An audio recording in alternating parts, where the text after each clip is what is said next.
ന്റെ ജനനത്തെക്കുറിച്ച് ഉൽപ്പത്തി പുസ്തകം 25-ാം അധ്യായം 24-ാമത്തെ വാക്യം മുതൽ അവൾക്ക് പ്രസവകാലം തികഞ്ഞപ്പോൾ ഇരട്ടപ്പിള്ളകൾ അവളുടെ ഗർഭത്തിലുണ്ടായിരുന്നു. റിബേക്കായെക്കുറിച്ചാണ് പറയുന്നത്. അവളുടെ ഗർഭത്തിലുണ്ടായിരുന്നു. ഒന്നാമത്തവൻ ചുവന്നവനായി പുറത്തു വന്നു, മേൽ മുഴുവൻ രോമം കൊണ്ടുള്ള വസ്ത്രം പോലെ ഇരുന്നു. അവന് ഏശാവ് എന്ന് പേരിട്ടു. പിന്നെ അവൻ്റെ സഹോദരൻ പുറത്തു വന്നു, അവൻ്റെ കൈ ഏശാവിൻ്റെ കുതികാൽ പിടിച്ചിരുന്നു. അവന് യാക്കോബ് എന്ന് പേരിട്ടു. അവരെ പ്രസവിച്ചപ്പോൾ ഇസ്ഹാക്കിന് 60 വയസ്സായിരുന്നു. ഇരട്ടപ്പിള്ളകളുടെ ജനനമാണ് നമ്മൾ കാണുന്നത്. ഏശാവ് ആദ്യം പുറത്തു വന്നു, അവന് ചുവന്നവനായി പുറത്തു വന്നു. മേൽ മുഴുവൻ രോമമാണ്, രോമമുള്ള നല്ല രോമാവൃതനായിട്ടാണ് അവൻ വരുന്നത്. അതിനുശേഷം അവൻ്റെ അനുജൻ വരുന്നു. അനുജൻ ചേട്ടൻ്റെ കുതികാൽ പിടിച്ചിരുന്നു എന്നാണ് പറയുന്നത്. ഇത്രയും ചെറിയ പ്രായമായില്ല, ഇറങ്ങിപ്പോലുമില്ല, അതിന് മുമ്പേ തന്നെ എന്ത് ചെയ്തു? കുതികാൽ പിടിച്ചിരുന്നു. ശരിക്കും യാക്കോബ് എന്ന വാക്കിൻ്റെ അർത്ഥം കുതികാൽ പിടിക്കുന്നവൻ എന്നാണ്. ഉപായി എന്ന് നമ്മളങ്ങനെ പറയുമെങ്കിലും ശരിക്കും അതിൻ്റെ കറക്റ്റ് മീനിങ് കുതികാൽ പിടിക്കുന്നവൻ, ഒരാളെ മുകളിലോട്ട് കയറ്റിവിടാത്തവൻ.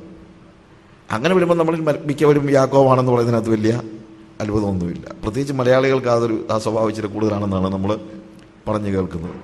പണ്ടൊരാൾ ഞണ്ടിനെ എക്സ്പോർട്ട് ചെയ്ത സ്റ്റോറി നിങ്ങൾ കേട്ട് കാണുമായിരിക്കും. ഇവിടെ നിന്ന് ഞണ്ടിനെ ഫ്രോസനായിട്ട് മറ്റ് വിദേശ രാജ്യങ്ങളിലൊക്കെ കയറ്റി വിടുമ്പോൾ അവർ പറഞ്ഞിങ്ങനെ ഫ്രോസൻ കിട്ടാതെ ഞങ്ങൾക്ക് ലൈവായിട്ട് ഞണ്ടിനെ കിട്ടുകയാണെങ്കിൽ, അവൻ ഞണ്ടിനെ ഇങ്ങനെ ലൈവായിട്ട് ഇത്രയും നാൾ ഷിപ്പിൽ ഇങ്ങനെ കൊണ്ടുപോകുന്നതെന്ന് പറഞ്ഞു. ഒരു എക്സ്പോർട്ടർ പറഞ്ഞു കുഴപ്പമില്ല, ഞാൻ ലൈവായിട്ട് എത്തിക്കാമെന്ന് പറഞ്ഞു. അയാൾ വലിയ ഡ്രമ്മിൽ ഞണ്ടിനെ വെള്ളത്തിനകത്ത് ഇട്ടു. അപ്പോൾ ആൾക്കാർ ചോദിച്ചു, ഞണ്ട് ഇറങ്ങിപ്പോകത്തില്ലേ? ഇല്ല, പേടിക്കൊന്നും വേണ്ട, ഒരു ഞണ്ട് മുകളിലോട്ട് കയറുമ്പോൾ മറ്റേ ഞണ്ട് അതിൻ്റെ കാലെ പിടിച്ച് താഴോട്ട് വലിച്ചോളുമെന്ന് പറഞ്ഞു. ഈ ഒരു സ്വഭാവം പല സമയത്തും ആത്മീയ ലോകത്തിനുമുണ്ട്. ആരെങ്കിലും ഒരാൾ ഉയരുന്നത് കാണുമ്പോഴത്തേക്ക് അവരുടെ കാലെ പിടിച്ച് താഴോട്ട് വലിക്കുന്ന ഒരു സ്വഭാവം. കാലെ പിടിച്ച് വലിക്കത്തുള്ളൂ, തലയ്ക്കൊന്നും പിടിക്കത്തില്ല, കഴുത്തിനൊന്നും പിടിക്കത്തില്ല, കാലയിൽ പിടിച്ച് ഒരു വലി. ചെറിയ ചെറിയ കാര്യങ്ങൾ നമ്മൾ ആരെക്കുറിച്ചെങ്കിലും ഒരാൾ നന്നായിട്ട് ഉയർന്നു പോകുന്നത് അല്ല, എല്ലാ കാര്യങ്ങളും ശരിയാ, കാര്യമൊക്കെ ശരിയാ, പക്ഷെ ഞാനായിട്ടൊന്നും പറയുന്നില്ല.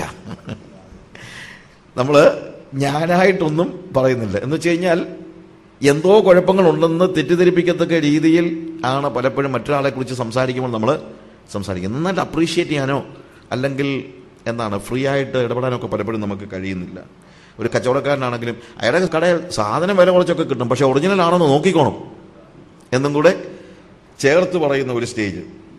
അല്ലെങ്കിൽ പറയും അയാളുടെ പ്രസംഗമൊക്കെ കൊള്ളാം, പക്ഷേ അയാളുടെ ഭാഷ ഒരു ഗുണവും ഇല്ല. പ്രിയമുള്ളവരെ, ഈ കുതികാൽ പിടിക്കുന്ന സ്വഭാവം പലപ്പോഴും നമ്മുടെ സമൂഹത്തിൽ ഇന്നിപ്പോൾ കുറച്ചുകൂടെ കൂടുതൽ കയറി വരികയാണ്. എന്തുകൊണ്ടാണ് നമ്മൾ ഈ ആളുകളുടെ മുന്നോട്ടുള്ള ഗമനത്തെ തടയുന്ന രീതിയിൽ ഏതെങ്കിലും നിലയിൽ അവർക്കൊരു തടയിടുന്ന നിലയിൽ നമ്മൾ സംസാരിക്കാൻ കാര്യം? Because we do not love them. അത്രയേ ഉള്ളൂ. നമ്മൾ ആളുകളെ സ്നേഹിക്കുന്നുണ്ടെങ്കിൽ അവരുടെ സമൃദ്ധിയിലും അവരുടെ ഉന്നമനത്തിലും നമ്മൾ എന്ത് ചെയ്യത്തുള്ളൂ? സന്തോഷിക്കത്തേ ഉള്ളൂ, ഇല്ലേ? നമ്മളവരെ യഥാർത്ഥത്തിൽ സ്നേഹിക്കുന്നില്ല എന്നുള്ളതാണ് ഏറ്റവും വലിയ പ്രശ്നം. നമുക്ക് കുറച്ച് കുഴപ്പമുണ്ടെങ്കിലും അതിനേക്കാൾ നമ്മുടെ പ്രശ്നം എന്ന് ചോദിച്ചു കഴിഞ്ഞാൽ മറ്റൊരാളുടെ ഉയർച്ചയാണ് നമ്മുടെ ഏറ്റവും വലിയ പ്രോബ്ലം ഉണ്ടാകുന്നത്. ഈ നോർത്ത് ഇന്ത്യയിൽ ഈ ലോറിയുടെയൊക്കെ പുറകിൽ ഓരോരുത്തർ ഈ പ്രോവേർബ്സ് എഴുതി വെക്കും. അതിനകത്ത് ഒരു പ്രോവേർബ് എഴുതിയിരിക്കുന്നത് ഇങ്ങനെയാണ്: മനുഷ്യ അപ്പനെ ദുഃഖസേ ദുഃഖനഹേ അന്യ മനുഷ്യങ്കെ സുഖസേ ദുഃഖ എന്ന്. മനുഷ്യൻ അവൻ്റെ ദുരന്തങ്ങൾ കൊണ്ടല്ല ദുഃഖിക്കുന്നത്, മറ്റു മനുഷ്യൻ്റെ സമൃദ്ധി കൊണ്ടാണ് ദുഃഖിക്കുന്നതെന്ന്. ഈ അസൂയയാണ് പലപ്പോഴും എന്തിനും നമ്മളെ പ്രേരിപ്പിക്കുന്നത്, കുതികാൽ പിടിക്കാനായിട്ട് പ്രേരിപ്പിക്കുന്നത്. പക്ഷേ ഇന്നിപ്പോൾ അതങ്ങ് അക്സെപ്റ്റഡ് ആയിട്ടുള്ളൊരു നോം ആയിട്ട്, അതായത് ഇപ്പം നമ്മൾ ഈ പിള്ളേരെയൊക്കെ കോമ്പറ്റീറ്റീവായിട്ട് വളർത്തുമെന്ന് പറഞ്ഞു കഴിഞ്ഞാൽ അതിൻ്റെ അർത്ഥം എന്താണ്? നമ്മൾ പിള്ളേരോട് പറയുന്നത് നീ നന്നായിട്ട് പഠിക്കണമെന്നല്ല, നീ പഠിച്ച് മാർക്ക് വാങ്ങിക്കുന്നത് എത്ര വാങ്ങിച്ചാലും അത് പ്രശ്നമല്ല, പക്ഷേ സൂസിയുടെ കൊച്ചിനേക്കാളും കൂടിയ റാങ്ക് ആയിരിക്കണം. ഇതാണ് നമ്മുടെ പ്രശ്നം. നമ്മൾ കൊച്ചിനോട് ചോദിക്കുകയാണ് എത്രാമത്തെ റാങ്ക് ആടി? 7ാമത്തെ. 7ാമത്തെ റാങ്കോ? സൂസിയുടെ കൊച്ചിന് എത്ര? 10ാമത്തെ. എന്നാൽ കുഴപ്പമില്ല. നമ്മുടെ കുഞ്ഞിന് എത്ര പെർസെൻറ്റേജ് ഉണ്ടെന്നുള്ളതോ നമ്മുടെ കുഞ്ഞ് എത്ര വളർന്നു എന്നുള്ളതോ അതൊന്നുമല്ല വിഷയം. ഈ ഒരു കോമ്പറ്റീറ്റീവ് വേൾഡിൽ നമ്മളും കുഞ്ഞുങ്ങളെ ഈ കോമ്പറ്റീഷൻ പഠിപ്പിച്ച് ശരിക്കും പറഞ്ഞു കഴിഞ്ഞാൽ അവരെ നമ്മൾ കുതികാൽ പിടിക്കുന്നവരാക്കിയിരിക്കുകയാണ്. അപ്പം ഞാനാണെങ്കിലും ഈ ഡിസൈപ്പിൾഷിപ്പിൻ്റെ ക്ലാസ്സൊക്കെ എടുത്തു കഴിഞ്ഞിട്ടൊക്കെ പലപ്പോഴും ഈ കൊച്ചമ്മമാരൊക്കെ വന്ന് എൻ്റെ അടുത്ത് വന്നിട്ടുണ്ട്. Brother, what you said it is biblical, we know that, but we live in a competitive world, isn't it? നിങ്ങൾ ഈ പറയുന്ന ആത്മീയമൊക്കെ പറഞ്ഞു കഴിഞ്ഞാൽ നമ്മുടെ കുഞ്ഞുങ്ങൾ ഈ ഒരു കോമ്പറ്റീറ്റീവ് ലോകത്ത് എങ്ങനെ വളരാനായിട്ട് പറ്റും? പ്രയാസമാണ്. പക്ഷേ ഞാൻ ഒരു കാര്യം പറയാം, നിങ്ങളുടെ പിള്ളേരെ നിങ്ങൾ കോമ്പറ്റീറ്റീവായിട്ട് വളർത്തിയാൽ അവരാദ്യം കോമ്പീറ്റ് ചെയ്യുന്നത് നിങ്ങളോട് തന്നെ ആയിരിക്കും, അതിന് സംശയമൊന്നുമില്ല. അതുകൊണ്ട് കുഞ്ഞുങ്ങളെ കോമ്പറ്റീറ്റീവായിട്ട് വളർത്താനല്ല നമ്മൾ പരിശ്രമിക്കേണ്ടത്, കുഞ്ഞുങ്ങളെ സ്പിരിച്വലായിട്ട് വളർത്താൻ പഠിപ്പിക്കണം. ആത്മീകരായി, സത്യമുള്ളവരായി. എൻ്റെ മക്കൾ സത്യത്തിൽ നടക്കുന്നു എന്നറിയുന്നതിനേക്കാൾ വലിയ സന്തോഷം എനിക്കില്ല. അവൻ എല്ലാവരുടെയും തലേ കയറി നിൽക്കുമ്പോൾ എനിക്കുണ്ടാകുന്ന സന്തോഷമല്ല. ഇനി ഈ ജനനത്തിങ്കൽ തന്നെ ഉള്ള ഇവന്റെ സ്വഭാവം ഏത്? കുതികാൽ പിടിക്കുന്ന സ്വഭാവം, ഗ്രാബ് ചെയ്യാനുള്ള സ്വഭാവം, മറ്റുള്ളവരെ വലിച്ച് താഴെ ഇട്ടിട്ട് ഇവന് തലേ കയറി നിൽക്കാനുള്ള സ്വഭാവം. അതാണല്ലോ only a smart mouse wins in this rat race എന്ന് പറയും. എന്താ ഒരു നല്ല മൗസ്, ശരിക്കും പറഞ്ഞാൽ കമ്പ്യൂട്ടർ കമ്പനിയുടെ പരസ്യമാണത്. Only a smart mouse wins in this rat race. ഇതൊരു റാറ്റ് റേസ് ആണ്. റാറ്റ് റേസിന്റെ പ്രത്യേകത എന്ന് ചോദിച്ചു കഴിഞ്ഞാൽ റോ അനുസരിച്ച്, ട്രാക്ക് അനുസരിച്ചൊന്നും അല്ല റാറ്റ് റേസ് ആണ്. അത് അതിലെ ഇതിലെ എല്ലാം കൂടെ കയറി ആരാണ് കൂടുന്നതിന് മണ്ടയിൽ കൂടെ കയറിയാണെങ്കിലും ചാടി അപ്പുറത്ത് ചെല്ലും. ഇതാണ് റാറ്റ് റേസ്. ഇത് റാറ്റ് റേസിനകത്ത് നമ്മളും പെട്ടുപോകുകയാണ് ഇവിടെ, ഇല്ലേ? നമ്മുടെ കുഞ്ഞുങ്ങൾ അങ്ങനെ ആകരുത്. ഇവിടെ ഈ യാക്കോബിന്റെ കാര്യത്തിൽ അവൻ ചെറിയ പ്രായം തൊട്ട് ഈ കുതികാൽ പിടിക്കുന്ന സ്വഭാവം അവന്റെ അടുത്ത സമയമാകുമ്പോഴത്തേക്ക് 25-ാം അധ്യായത്തിന്റെ 29 മുതലുള്ള വാക്യങ്ങളിൽ നമ്മൾ കാണുന്നത്. അതിന് മുമ്പ് നമുക്കറിയാം, ഞാൻ സമയത്തിന്റെ പരിമിതി കൊണ്ടെല്ലാം പറഞ്ഞു പോവുകയാണ്. യാക്കോബ് ശാന്തശീലനായ ഒരു കൂടാരവാസിയായിട്ട് അവൻ ജീവിക്കുകയാണ്. എന്നാൽ ഏശാവ് നല്ല ഒരു വേട്ടക്കാരനാണ്. ഒരു ദിവസം 29-ാമത്തെ വാക്യത്തിൽ ഒരിക്കൽ യാക്കോബ് ഒരു പായസം വെച്ചു. ഏശാവ് വെളിമ്പ്രദേശത്ത് നിന്ന് വന്നു. അവൻ നന്നാ ക്ഷീണിച്ചിരുന്നു. ഏശാവ് യാക്കോബിനോട് ആ ചുവന്ന പായസം കൂടെ എനിക്ക് തരണം, ഞാൻ നന്നാ ക്ഷീണിച്ചിരിക്കുന്നു എന്ന് പറഞ്ഞു. അതുകൊണ്ട് അവന് ഏദോം ചുമന്നവനെന്ന് പേരായി. എന്നിട്ട് ജ്യേഷ്ഠാവകാശം എനിക്ക് വിൽക്കുക എന്ന് യാക്കോബ് പറഞ്ഞു. അതിന് ഏശാവ്, ഞാൻ മരിക്കേണ്ടി വരുമല്ലോ, ഈ ജ്യേഷ്ഠാവകാശം എനിക്ക് എന്തിനാ എന്ന് പറഞ്ഞു. ഇന്ന് എന്നോട് സത്യം ചെയ്യുക എന്ന് യാക്കോബ് പറഞ്ഞു. അവൻ അവനോട് സത്യം ചെയ്തു. തന്റെ ജ്യേഷ്ഠാവകാശം യാക്കോബ് വിറ്റു. യാക്കോബ് ഏശാവിന് അപ്പവും പയറുകൊണ്ടുള്ള പായസവും കൊടുത്തു. അവൻ ഭക്ഷിച്ച് പാനം ചെയ്ത് എഴുന്നേറ്റ് പോയി. ഇങ്ങനെ ഏശാവ് ജ്യേഷ്ഠാവകാശത്തെ അലക്ഷ്യമാക്കി കളഞ്ഞു.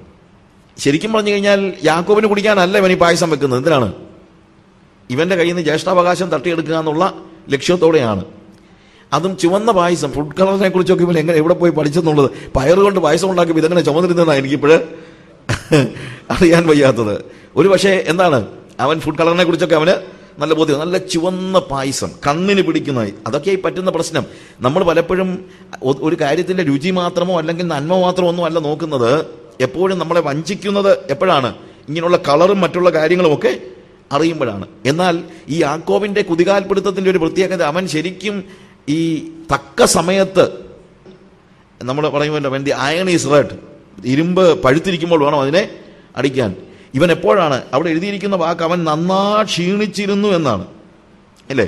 അപ്പൊ ആ ക്ഷീണിച്ച സമയം നോക്കിയാണ് ഇവൻ എന്ത് ചെയ്തിരിക്കുന്നത്? പായസം ഉണ്ടാക്കി വെച്ചിരിക്കുന്നത്. പലപ്പോഴും നമ്മുടെ പ്രലോഭനങ്ങളൊക്കെ വരുന്നത് നമ്മൾ സുഖമായിരിക്കുമ്പോഴൊന്നും അല്ല, നമ്മൾ നന്നാ ക്ഷീണിച്ചിരിക്കുമ്പോഴും വിശന്നിരിക്കുമ്പോഴും ഒക്കെയാണ് പ്രലോഭനങ്ങൾ ഒത്തിരി കൂടുതലായിട്ട് വരുന്നത്. അപ്പോഴാണ് ചുവന്ന പായസവുമായിട്ട് വരുന്നത്.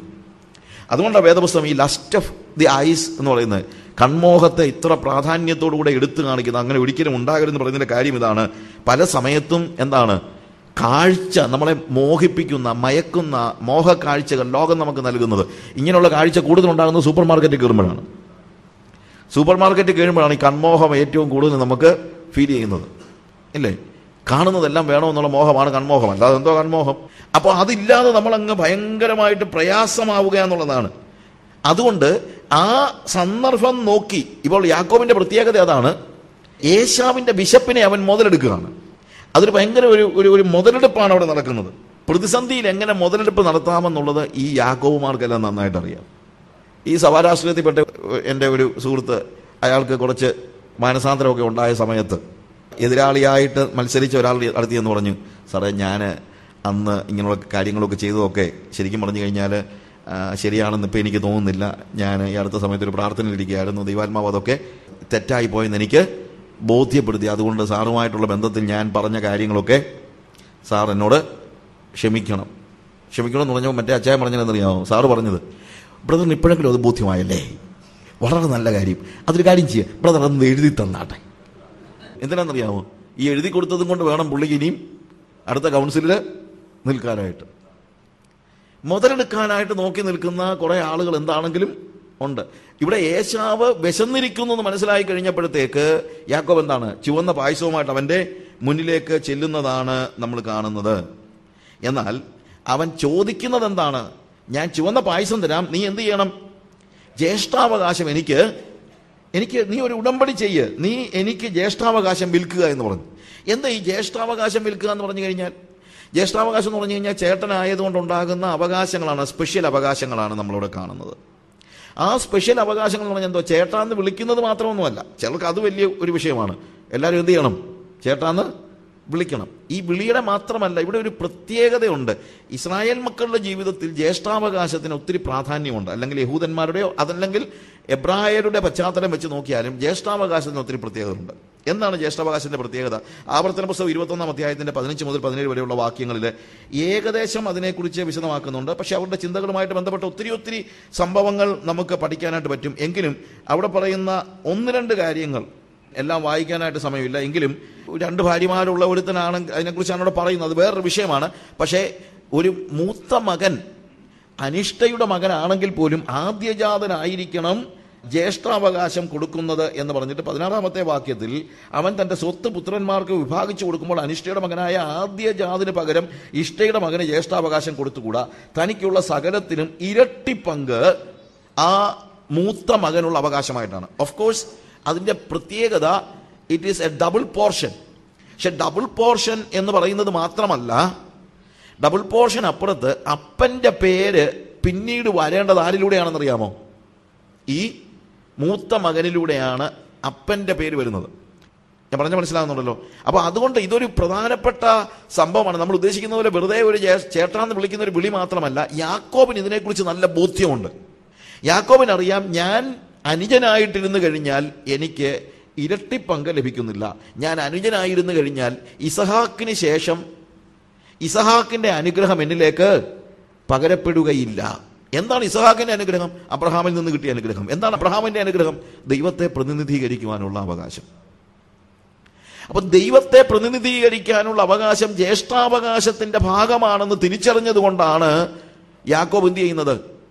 എന്ത് കളിപ്പീര് കാണിച്ചിട്ടാണെങ്കിലും, കളിപ്പീര് കാണിക്കുന്നത് ശരിയല്ല, പക്ഷെ അവന്റെ സീല് നമ്മൾ മനസ്സിലാക്കണം. അവൻ ഭയങ്കര സെലസ് ആയിരുന്നു. സംഹാവ് എന്ത് വേണം? അപ്പന്റെ അനന്തരാവകാശി അവനാകണം എന്ന് തന്നെയല്ല. പിന്നീട് നമ്മൾ പഠിക്കുമ്പോൾ ഈ ജ്യേഷ്ഠാവകാശത്തിനൊരു ഭാഗമാണ് ആ ലീനിയേജ് നമ്മൾ പറയുമ്പോൾ അവിടെയാണ് ശരിക്കും മശിഹയുടെ ജനനം സംഭവിക്കുന്നത്. അങ്ങനെ മശിഹയുടെ വല്യപ്പച്ചനാകാനുള്ള അവകാശം കൂടെയാണ് വാസ്തവത്തിൽ ജ്യേഷ്ഠാവകാശത്തിൽ ഉള്ളടങ്ങിയിരിക്കുന്നത്. ഇതെല്ലാം ജ്യേഷ്ഠാവകാശത്തിലുള്ളത് കൊണ്ടാണ് സംഹാവ് ജ്യേഷ്ഠാവകാശം കൈവശപ്പെടുത്തണമെന്നുള്ള മോഹം യാക്കോബിന് ഉണ്ടായത്. അതുകൊണ്ട് അവൻ പറയുകയാണ്, ജ്യേഷ്ഠാവകാശം എനിക്ക് വിൽക്കുക. അവൻ ആവശ്യപ്പെടുന്നതാണ്, ഞാൻ ചുമന്ന പായസം തരാം, പക്ഷെ എന്ത് വേണം? ജ്യേഷ്ഠാവകാശം എനിക്ക് വിൽക്കുക. അപ്പൊ ഇവൻ എന്താണ് പറയുന്നത്? 32-ാമത്തെ വാക്യത്തില് അതിന് ഏശാവ്, ഞാൻ മരിക്കേണ്ടി വരുമല്ലോ, ഈ ജ്യേഷ്ഠാവകാശം എനിക്ക് എന്തിന് എന്ന് പറഞ്ഞു. ഇതാണ് ഏശാവിന്റെ പ്രതി. ഏശാവ് ചോദിക്കുക, ഓ ജ്യേഷ്ഠാവകാശം എന്തോന്ന്? ജ്യേഷ്ഠാവകാശം ജീവിച്ചിരുന്നെങ്കിലെല്ലാം ഉള്ളോ ഇതെല്ലാം? ഞാനിപ്പോൾ ചാകുമല്ലോ. ഇതാ ഇവ പറയുന്നത്. പിശാചിന്റെ വലിയൊരു കള്ളത്തരമാണിത്. അതായത് ഇത് കിട്ടിയില്ലെങ്കിൽ ഞാനിപ്പം ചാകുമെന്നാണ് പിശാച് നമ്മളോട് പറയുന്നത്. എന്നാൽ ഒരു കാര്യം മനസ്സിലാക്കുക, എന്താണെങ്കിലും എഴുന്നേറ്റ് നിന്ന് എടാ അനിയാ എനിക്ക് ഇച്ചിരി പായസം തരാമോടാന്ന് ചോദിക്കാനുള്ള ശേഷി ബാക്കിയുണ്ടെങ്കിൽ ഇതിപ്പോൾ കിട്ടിയില്ലെങ്കിൽ ഇവൻ ചാകത്തൊന്നുമില്ല. ഞാൻ പറഞ്ഞ മനസ്സിലാക്കണം. ഏതാണെങ്കിലും ബോധം കെട്ട് കിടക്കുമൊന്നുമല്ലല്ലോ. നന്നാ ക്ഷീണിച്ചിരുന്നുള്ള ശരിയാണ്, പക്ഷെ ബോധം കെട്ട് കിടക്കുമൊന്നുമല്ലല്ലോ. ആണോ? അല്ല. അതിൻ്റെ അർത്ഥം എന്താ? ഇതിപ്പോൾ കിട്ടിയില്ലെങ്കിലും ഇവന് ജീവിക്കാൻ, ഇവൻ മരിക്കത്തൊന്നുമില്ല എന്നുള്ളതാണ്. പക്ഷേ നമ്മളൊന്ന് ആലോചിച്ച് നോക്കിയേ, നമ്മുടെ ഓരോ പ്രലോഭനത്തിൻ്റെ സമയത്തും പിശാച് നമ്മളോട് പറയുന്നത് ഇത് കിട്ടിയില്ലെങ്കിൽ എന്തിനാണ് ജീവിക്കുന്നതെന്നാണ്. പണത്തിൻ്റെ കാര്യത്തിലാണെങ്കിലും പദവികളുടെ കാര്യത്തിലാണെങ്കിലും ചില നമ്മുടെ സഭാ നേതാക്കന്മാർക്കാണെങ്കിലും കസേര കിട്ടിയില്ലെങ്കിൽ ചത്തുപോകുന്നവന്മാരുടെയൊക്കെ ചിന്ത. അടുത്ത പ്രാവശ്യം പ്രസിഡന്റ് ആയില്ലെങ്കിൽ എന്തോ സംഭവിക്കാൻ? ആകാശം ഒടിഞ്ഞു വീഴുമോ? സെക്രട്ടറി ആയില്ലെങ്കിൽ സഭയിലാണെങ്കിലും എന്താ, സെക്രട്ടറി സ്ഥാനം ഞാൻ ആർക്കും വിട്ടുകൊടുക്കത്തില്ല, അതില്ലെങ്കിൽ ഞാൻ ചത്തുപോകും. ചത്തുപോകത്തൊന്നുമില്ല, നിങ്ങൾ ചാകത്തൊന്നുമില്ല. നിങ്ങൾ സെക്രട്ടറി ആയില്ലെന്ന് പറഞ്ഞ് സഭയ്ക്ക് ഒന്നും പറ്റാനൊന്നുമില്ല. ചിലർ പറയുന്നത് അങ്ങനെ, ബ്രദറെ ഞാനങ്ങ് മാറിക്കഴിഞ്ഞാൽ നമ്മുടെ സഭയുടെ ഗതി എന്താകും? സഭ നന്നാകും, അല്ല വേറെ ഒന്നും സംഭവിക്കാനില്ല. എടാ ഞാനിപ്പോൾ ജീസസ് മിഷൻ വിട്ടുപോയാൽ ജീസസ് മിഷൻ ഒന്നും സംഭവിക്കാനില്ല, എന്നെ കൊണ്ടൊന്നും അല്ല. അങ്ങനെ ആകണം. ഞാൻ പറഞ്ഞ മനസ്സിലാകണം. ദൈവത്തിന് ആരും ഇന്നവിറ്റബിൾ അല്ല, അത് നിങ്ങൾ മനസ്സിലാക്കണം. ആ ഒരു ബോധ്യം ഉണ്ടെങ്കിൽ അതിൻ്റെ പുറകെ നമ്മൾ പോകത്തില്ല. അതുപോലെ തന്നെയാണ് നമ്മളുടെ ഓരോ സുഖങ്ങളുടെയും കാര്യം. ഓരോ സുഖങ്ങൾക്കെല്ലാം ഒരു പ്രശ്നമുണ്ട്. ഒന്നിൽ തുടങ്ങിയാൽ അതിനടുത്തതിനെ നമ്മൾ ചെന്ന് നിൽക്കത്തുള്ളൂ.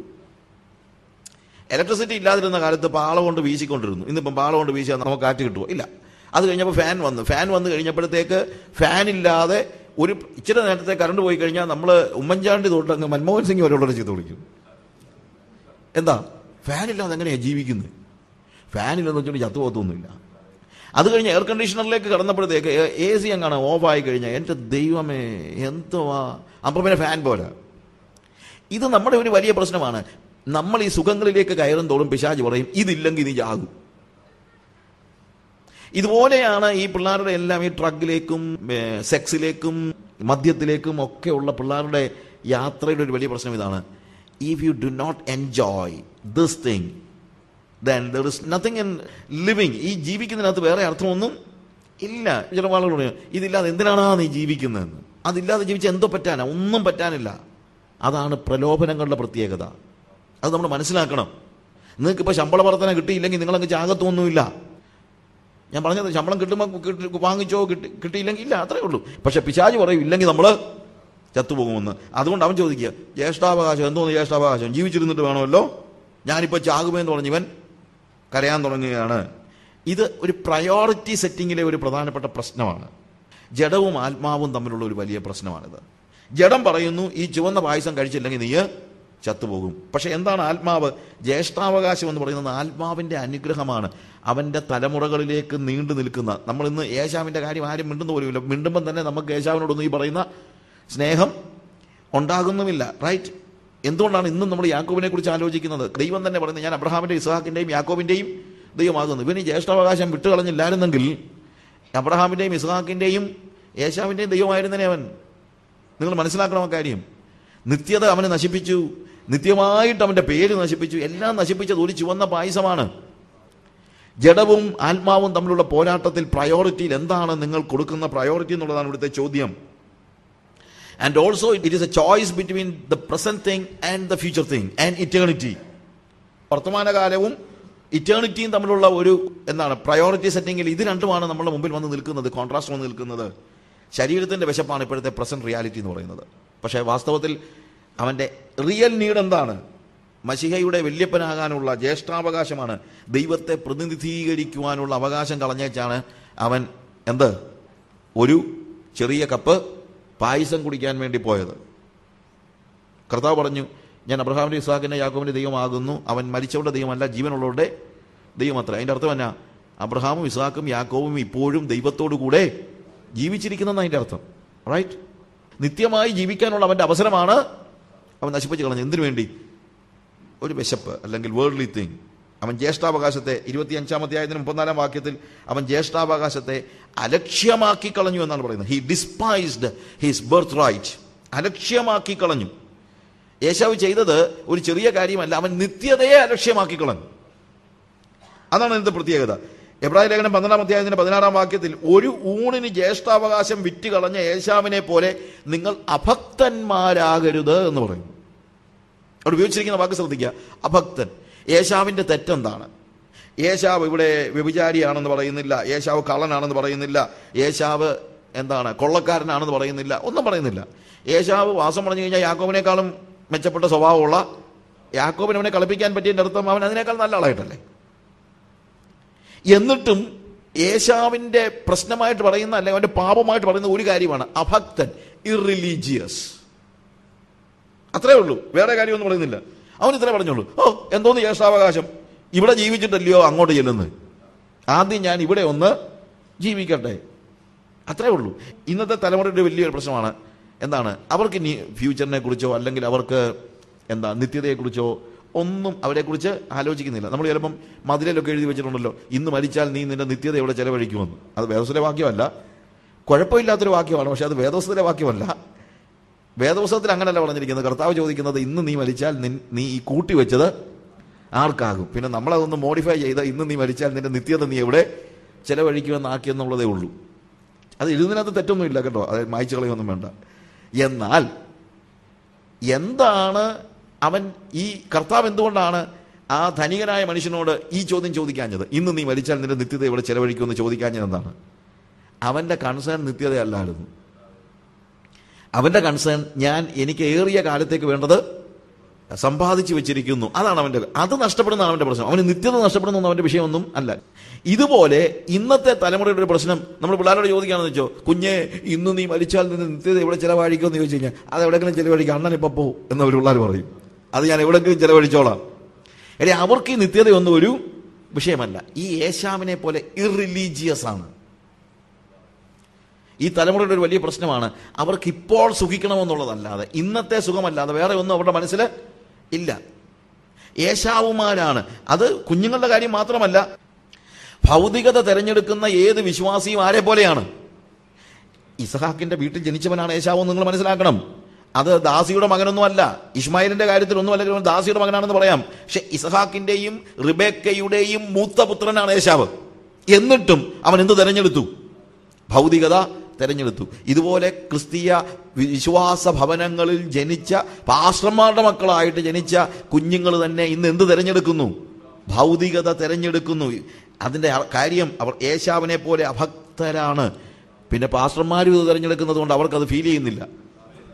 അതുകൊണ്ട് എന്താണ്, ഇന്ന് സഭയിൽ ഏശാവുമാര് കൂടി വരികയാണ്.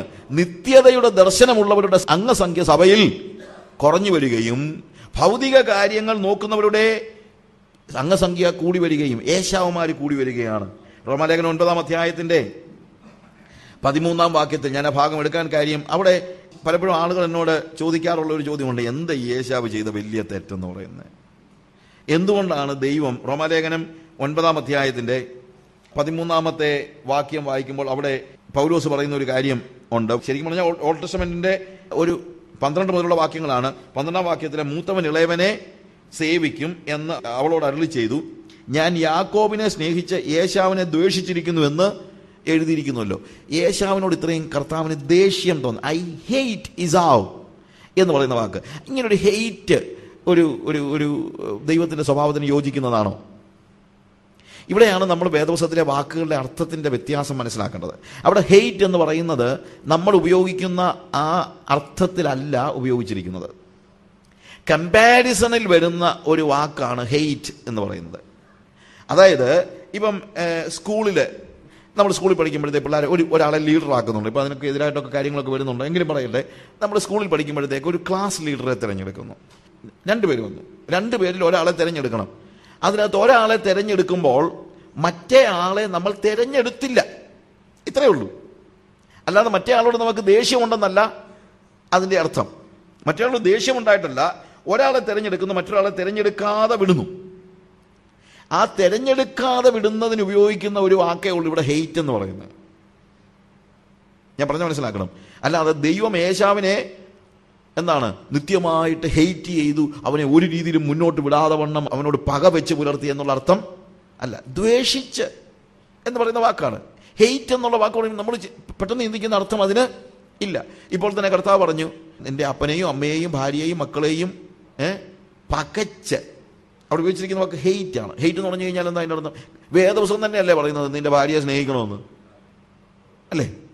മക്കളെ സ്നേഹിക്കണം, ഭാര്യയെ സ്നേഹിക്കണം. പക്ഷെ ഇവിടെ പറയുന്നു പകയ്ക്കാത്തവന് എൻ്റെ ശിഷ്യനായിരിക്കാൻ കഴിയുകയില്ല. എന്താണ് പകയ്ക്കുക എന്നവിടെ പറയുന്നത്? നിത്യതയുമായി ബന്ധപ്പെടുത്തി 2 പേര് 2 തട്ടിലാണെങ്കിൽ എൻ്റെ ഭാര്യ ആത്മീയതയുടെ കാര്യത്തിൽ എൻ്റെ അപ്പനോ എൻ്റെ ഭാര്യയോ ലോകത്തിൻ്റെ കൂടെ എൻ്റെ ഭാര്യയും എൻ്റെ അപ്പനും നിൽക്കുകയും ഞാൻ ആത്മീയ കാര്യങ്ങൾ എൻ്റെ മുമ്പിൽ വന്ന് നിൽക്കുകയും ചെയ്യുമ്പോൾ എൻ്റെ ഭാര്യയുടെയോ അപ്പൻ്റെയോ വാക്ക് കേട്ട് ആത്മീയതയെ വിട്ട് ലൗകികതയെ പുൽകുന്നതിനെയാണ് കർത്താവ് അവിടെ എതിർക്കുന്നത്. അങ്ങനെ പോകുന്നവന് അവൻ യേശുവിൻ്റെ ശിഷ്യനാകാൻ കഴിയുകയില്ല. അതുകൊണ്ട് ഹെയ്റ്റ് എന്ന് പറയുന്ന വാക്ക് നമ്മൾ ഉദ്ദേശിക്കുന്ന രീതിയിൽ മനസ്സിൻ്റെ ഉള്ളിലുള്ള ക്രോധമൊന്നുമല്ല കാണിക്കുന്നത്. ഒരു 2 തട്ടിൽ നിൽക്കുന്നതിനകത്ത് നിന്ന് ഒന്നിനെ തെരഞ്ഞെടുക്കുന്നു എന്നുള്ള അർത്ഥത്തിലേ ഉള്ളൂ. ശരിക്കും ഇയ്യോബിന്റെ ചരിത്രം തന്നെ നിങ്ങൾ ആലോചിച്ചാൽ നമുക്കറിയാമല്ലോ. ഇയ്യോബിന്റെ ഭാര്യ എന്താ പറഞ്ഞു? നീ ദൈവത്തെ ത്യജിച്ച് പോയി മരിക്ക്. ഇയ്യോബ് എന്താ പറയുന്നത്? നീ എന്താ ഒരു പൊട്ടി സംസാരിക്കുന്നത് പോലെ സംസാരിക്കുന്നത് എന്നിട്ട് ചോദിക്കുന്നത്, നമ്മൾ ദൈവത്തിൽ നിന്ന് നന്മ സ്വീകരിച്ചതല്ലേ? നമ്മൾ ദൈവത്തിൽ നിന്ന് തിന്മയും സ്വീകരിക്കേണ്ടതല്ലേ? നീ എന്താണ് ഒരു പൊട്ടി സംസാരിക്കുന്ന പോലെ സംസാരിക്കുന്നത് എന്ന് ചോദിച്ചിട്ട് അടുത്ത വാക്ക് നീ ദൈവത്തിൽ നിന്ന് നന്മ സ്വീകരിച്ചെന്നല്ല പറയുന്നത്, നമ്മൾ. അതായത് ഇയ്യോബിന്റെ ഭാര്യ പറഞ്ഞ ഒരു കാര്യവും ഇയ്യോബ് അക്സെപ്റ്റ് ചെയ്തില്ല, പക്ഷെ അപ്പോഴും വിളിക്കുന്നത് നമ്മൾ എന്നാണ്. അവിടെ വാസ്തവത്തിൽ ഇയ്യോബ് തൻ്റെ ഭാര്യയെ ഹെയ്റ്റ് ചെയ്യുകയാണ്. പക്ഷെ ആ ഹെയ്റ്റ് ചെയ്യുന്നത് ക്രോധത്തിൽ നിന്നല്ല. പ്രത്യേകത എന്താണ്? അവളോട് അപ്പോഴും സ്നേഹമുണ്ട്, അപ്പോഴും ഇഷ്ടമുണ്ട്, പക്ഷേ അവൾ പറഞ്ഞതിനെ അക്സെപ്റ്റ് ചെയ്യാൻ സാധിക്കത്തില്ല. അത്രയേ ഉള്ളൂ. ഇവിടെ ദൈവം യാക്കോബിനെ സ്നേഹിച്ചു, ഏശാവിനെ ദ്വേഷിച്ചു എന്ന് പറയുമ്പോൾ നമ്മൾ മനസ്സിലാക്കേണ്ടത്, ദൈവം തൻ്റെ മുന്നറിവിൽ ദൈവത്തിന് അറിയാമായിരുന്നു ഏശാവ് ജ്യേഷ്ഠാവകാശത്തെ അലക്ഷ്യമാക്കി കളയും. ജ്യേഷ്ഠാവകാശം യേശാവിൻ്റെ കയ്യിൽ കൊടുക്കാൻ ദൈവത്തിന് ഇഷ്ടമില്ലായിരുന്നു. എന്തുകൊണ്ട് ഇഷ്ടമില്ല? ഇതൊരു പവർ ഓഫ് അറ്റോണി പോലെയാണ്. ഞാൻ പറഞ്ഞല്ലോ, രാവിലെ പറഞ്ഞില്ലേ, ഇറ്റ് ഇസ് ലൈക്ക് എന്താണ് പവർ ഓഫ് അറ്റോണി. നമുക്ക് ആർക്കെങ്കിലും ഒക്കെ എഴുതി കൊടുക്കാൻ പറ്റുമോ? അത് നന്നായിട്ട് കൈകാര്യം ചെയ്യാൻ സ്റ്റുവാർഡ് ആയിട്ട് നല്ല കാര്യവിചാരകനായി കൈകാര്യം ചെയ്യുമെന്ന് ബോധ്യമുള്ളവർക്ക് മാത്രമേ നമ്മൾ എന്ത് ചെയ്യത്തുള്ളൂ? പവർ ഓഫ് അറ്റോണി കൊടുക്കത്തുള്ളൂ. ഞാൻ പറഞ്ഞ മനസ്സിലായല്ലോ? അപ്പോൾ ദൈവത്തെ പ്രതിനിധീകരിക്കാനുള്ള അവകാശമാണ് ജ്യേഷ്ഠാവകാശം. ദൈവം എന്തുകൊണ്ടാണ് യേശാവിനെ തെരഞ്ഞെടുക്കാതെ യാക്കോബിനെ തെരഞ്ഞെടുത്തത്? കാരണം ദൈവത്തിന്റെ അംബാസഡർ ആക്കാൻ ഇവനെ കൊള്ളത്തില്ലെന്ന് ദൈവം അന്നേരമേ മനസ്സിലാക്കി. കാര്യം അവൻ ജ്യേഷ്ഠാവകാശത്തെ എന്ത് ചെയ്തു? അലക്ഷ്യമാക്കി കളഞ്ഞു. എന്തോന്ന് ജ്യേഷ്ഠാവകാശം? എന്തോന്ന് ദൈവത്തെ പ്രതിനിധീകരിക്കുന്നു? മനുഷ്യനൊന്ന് ജീവിക്കട്ടെ ഇവിടെ, അത് കഴിഞ്ഞിട്ടല്ലയോ ബാക്കി കാര്യം എന്ന് പറയുന്നവനെ ദൈവത്തെ പ്രതിനിധീകരിക്കാനുള്ള അവകാശം ഏൽപ്പിക്കാൻ പറ്റുമോ? ഇല്ല. നല്ലൊരു ഹോട്ടലിൽ കൊണ്ടുപോയി ഊണ് വാങ്ങിച്ചു കൊടുത്താൽ കേന്ദ്ര സർക്കാരിൻ്റെ ലെറ്റർ പാഡും സീലും കൂടെ ഇന്നാ നീ പിടിച്ചോ എന്ന് പറഞ്ഞ് എടുത്തു കൊടുക്കുന്ന ഒരുത്തനെ മൻമോഹൻ സിംഗിന് പ്രൈവറ്റ് സെക്രട്ടറി ആക്കാൻ പറ്റുമോ? ഇല്ല. അത്രേ ഉള്ളൂ യേശാവിന് ഇത് കൊടുക്കാതിരുന്നതിൻ്റെ അർത്ഥം. ദൈവത്തിന് കോൺഫിഡൻസ് ഇല്ല. ആരിൽ കോൺഫിഡൻസ് ഇല്ല? യേശാവിൽ കോൺഫിഡൻസ് ഇല്ല. എന്തുകൊണ്ടില്ല? അവൻ അതിനെ അലക്ഷ്യമാക്കി കളഞ്ഞു. അവനെ പണിയാൻ പറ്റത്തില്ല എന്ന് കർത്താവിന് മനസ്സിലായി. ദൈവത്തെ പ്രതിനിധീകരിക്കാനായിട്ട് ഉള്ള അവകാശം യേശാവിൻ്റെ കയ്യിൽ കൊടുത്താൽ അത് കൈകാര്യം ചെയ്യാനുള്ള മെച്യൂരിറ്റി അവനില്ല എന്നുള്ളത് കർത്താവിന് മനസ്സിലായി. അവനൊരു നല്ല കാര്യവിചാരകനല്ല, അവൻ വിശ്വസ്തനല്ല എന്ന് മനസ്സിലായി. 1 Corinthians chapter 4:2 പറയുന്ന ഒരു കാര്യമുണ്ട്. കാര്യവിചാരകന്മാരിൽ നിന്ന് പ്രതീക്ഷിക്കുന്നത് കഴിവല്ല, എന്താണ്? വിശ്വസ്തതയാണ്. യാക്കോബ് സ്വാർത്ഥനായിരുന്നു എന്നുള്ളത് ശരിയാണ്. പക്ഷേ ജ്യേഷ്ഠാവകാശം അവനൊരു വലിയ കാര്യമായിട്ട് മനസ്സിലാക്കി. അത് ഇട്ട് കളിക്കാനുള്ളതല്ലെന്നും എങ്ങനെയും അത് സ്വന്തമാക്കേണ്ടതാണെന്നുമുള്ള ബോധ്യം അവന് ഉണ്ടായിരുന്നു. അവനത് സീരിയസ് ആയിട്ട് എടുത്തു. അവനത് കൈക്കലാക്കാൻ ഉപയോഗിച്ച മാർഗം ശരിയായില്ലെങ്കിലും അത് കൈക്കലാക്കാനുള്ള അവൻ്റെ മോഹമുണ്ടല്ലോ, പാഷൻ ഉണ്ടല്ലോ, ദൈവത്തെ പ്രതിനിധീകരിക്കുവാനുള്ള അവകാശം അവൻ്റെ സ്വന്തമാക്കാനുള്ള പാഷൻ, അത് ദൈവം കണ്ടു. അതുകൊണ്ടാണ് ദൈവം യാക്കോബിനെ സ്നേഹിക്കുന്നത്. യാക്കോബിനെ എങ്ങനെയെങ്കിലും പണിതെടുക്കാം എന്നുള്ള ഒരു ബോധ്യം ദൈവത്തിന് ഉണ്ടായിരുന്നു. പക്ഷെ ഏശാവിനെ പണിയാൻ കഴിയത്തില്ല എന്നും ദൈവത്തിന് അറിയാമായിരുന്നു. എന്തുകൊണ്ട്? അവന് നിത്യതയെക്കുറിച്ച് യാതൊരു ദർശനവും ഇല്ലാത്തവനാണ്. പ്രിയമുള്ളവരെ, നിത്യതയെക്കുറിച്ച് ദർശനമില്ലാത്ത ഒരുത്തിനെ പണിതെടുക്കുക എന്ന് പറഞ്ഞു കഴിഞ്ഞാൽ നിങ്ങൾ വെറുതെ സമയം പാഴാക്കുകയാണ്. കാര്യം അവന് ഈ ഭൂമിയിൽ എന്തെങ്കിലും കാണുമ്പോൾ അതിൻ്റെ പുറകെ അങ്ങ് പോകും, പിന്നെ പൊയ്ക്കൊണ്ടിരിക്കും. അവൻ നിത്യതയെക്കുറിച്ച് ചോദിക്കും, എവിടാ, എന്താ, നമ്മൾ ആരറിഞ്ഞു, ഉണ്ടോ ഇല്ലയോ എന്ന് ആർക്കറിയാം, ഇതുവല്ലോ നടക്കും, ആരാണ് പോയിട്ട് വന്നിട്ടുണ്ടോ എന്നൊക്കെ ചോദിക്കുന്നവനെ നമ്മൾ എന്ത് ചെയ്യും? ജ്യേഷ്ഠാവകാശം തട്ടിയെടുത്ത അവൻ അനുഗ്രഹവും തട്ടിയെടുക്കുന്നു. ജ്യേഷ്ഠാവകാശത്തിന്റെ ഭാഗമായി അവന് ലഭിക്കേണ്ടതായ അനുഗ്രഹവും തട്ടിയെടുക്കുന്നതാണ് നമുക്ക് 27-ാമത്തെ അധ്യായം വായിക്കുമ്പോൾ നമ്മൾ കാണുന്നത്. 1 മുതൽ 5 വരെയുള്ള വാക്യങ്ങളിൽ നമ്മൾ വായിക്കുമ്പോൾ ഇസഹാക്ക് ഏശാവിനോട് പറയാണ്, നീ പോയി നല്ല വേട്ടയിറച്ചി ഉണ്ടാക്കി എനിക്ക് നല്ല ഭക്ഷണം ഉണ്ടാക്കി തന്ന് ഞാനൊന്ന് സന്തോഷിച്ചിരിക്കുമ്പോൾ ഞാൻ നിന്നെ അനുഗ്രഹിക്കാം. വാസ്തവത്തിൽ ഇസഹാക്ക് നല്ല മനുഷ്യനാണെങ്കിലും ഇവനൊരു ഇറച്ചി കൊതിയനായിരുന്നു. ചില ആളുകളുടെ വലിയ പ്രശ്നം ഇതാണ്. നല്ല മനുഷ്യരൊക്കെ ആയിരിക്കും, പക്ഷേ കൈക്കൂലി വാങ്ങിച്ച് അനുഗ്രഹം കൊടുക്കാൻ അവന് പ്രയാസമില്ല. നീ നല്ല ഇറച്ചിയൊക്കെ ഉണ്ടാക്കി താടാ, ഞാൻ നിന്നെ അതൊക്കെ തിന്ന് സന്തോഷിച്ചിരിക്കുമ്പോൾ ഞാനൊന്ന് അനുഗ്രഹിക്കട്ടെ. കൈക്കൂലി വാങ്ങിച്ച് ഓർഡിനേഷൻ കൊടുക്കുന്നൊക്കെ ഞാൻ കേട്ടിട്ടുണ്ട്, എനിക്കറിയത്തില്ല, അങ്ങനെയൊക്കെ പറഞ്ഞു കേട്ടിട്ടുണ്ട്. പക്ഷെ വേറൊരു കാര്യമുണ്ട്, അങ്ങനെ കൈക്കൂലി വാങ്ങിച്ച് കൊടുക്കാനുള്ളതല്ല ദൈവത്തിൻ്റെ അനുഗ്രഹങ്ങൾ. ദൈവത്തെ പ്രതിനിധീകരിക്കാനുള്ള അവകാശമാണ് ഈ കൊടുക്കുന്നത്, അല്ലാതെ ഇറച്ചി തിന്നേച്ച് കൊടുക്കേണ്ട സാധനമൊന്നുമല്ല ഇത്. ഓർഡിനേഷൻ കൊടുക്കുന്നതൊക്കെ നിങ്ങൾ ആലോചിക്കണം, എങ്ങനെയുള്ളവർക്കാണ് കൊടുക്കേണ്ടതെന്നുള്ളത്. ഇറച്ചി തരുന്നവന് കൊടുക്കാനുള്ളതല്ല ഓർഡിനേഷൻ. കാര്യം അവനെ ദൈവത്തെ പ്രതിനിധീകരിക്കേണ്ടവനാണ്. ഓർഡിനേഷനോട് ബന്ധപ്പെട്ടത് മാത്രമൊന്നുമല്ല ഞാൻ പറയുന്നത്. എന്താണെങ്കിലും ദൈവത്തെ പ്രതിനിധീകരിക്കുവാനുള്ള അവകാശം എന്ന് പറയുന്നത് അത്ര ചില്ലറക്കാരിയൊന്നുമല്ല. 2 രാജാക്കന്മാരുടെ പുസ്തകം 2-ാം അധ്യായത്തിൽ ഏലിയാവ് എലീശായിൽ നിന്ന് എടുക്കപ്പെടുന്നതായ സമയത്ത് പുറകെ നടക്കുകയാണ് എലീശ. ഇവിടെ ഏലിയാവിനോട് എലീശ ഒറ്റ കാര്യമേ ആവശ്യപ്പെടുന്നുള്ളൂ. എന്താണ്? നിന്റെ ബൈബിൾ സ്കൂളെല്ലാം എനിക്ക് തരണമെന്നൊന്നും പറയുന്നില്ല. ഏലിയാവിന് ഒത്തിരി സ്ഥലങ്ങളിൽ ബൈബിൾ സ്കൂളും ഒക്കെ ഉണ്ട്. അതുകൊണ്ട് ഏലിയാവിനോട് എലീശ പറയുന്നില്ല, യജമാനെ ഞാൻ ഇത്രയും നാളെ നിന്റെ പുറകെ നടന്നല്ലേ, നിന്റെ ഒരു 4 ബൈബിൾ സ്കൂളിൻ്റെ ചുമതല എനിക്ക് തരണമെന്നൊന്നും പറയുന്നില്ല. അവൻ പറയുന്നൊരു കാര്യമേ ഉള്ളൂ, ആത്മാവിൻ്റെ ഇരട്ടി പങ്ക്, നിന്റെ ആത്മാവിൻ്റെ ഇരട്ടി പങ്ക്. എന്താ ആത്മാവിൻ്റെ ഇരട്ടി പങ്ക് എന്ന് പറഞ്ഞു കഴിഞ്ഞാൽ നമ്മൾ ചിലപ്പോൾ ചിന്തിക്കും, ഈ കാലങ്ങളിൽ ദൈവമക്കളെ ഏലിയാവിൻ്റെ ആത്മാവ് പോരാ, നമുക്ക് അതിൻ്റെ ഇരട്ടി പങ്കുണ്ടെങ്കിലേ പറ്റൂ എന്നൊക്കെ നമ്മൾ ചിലപ്പോൾ പ്രസംഗിക്കുന്നൊക്കെ കേട്ട് കാണും. പക്ഷേ ഇരട്ടി പങ്കെന്ന് പറഞ്ഞാൽ ഒറ്റ അർത്ഥമേ ഉള്ളൂ, നീ ഭൂമിയിൽ ജീവിച്ചപ്പോൾ ഏലിയാവേ, നീയാണ് ദൈവത്തെ പ്രതിനിധീകരിച്ചത്. നീ എടുക്കപ്പെടുമ്പോൾ ആ നിമിഷം മുതൽ ദൈവത്തെ പ്രതിനിധീകരിക്കുവാനുള്ള അവകാശം എനിക്ക് കിട്ടണമെന്നാണ് അവൻ പറയുന്നത്. അത്രയേ ഉള്ളൂ.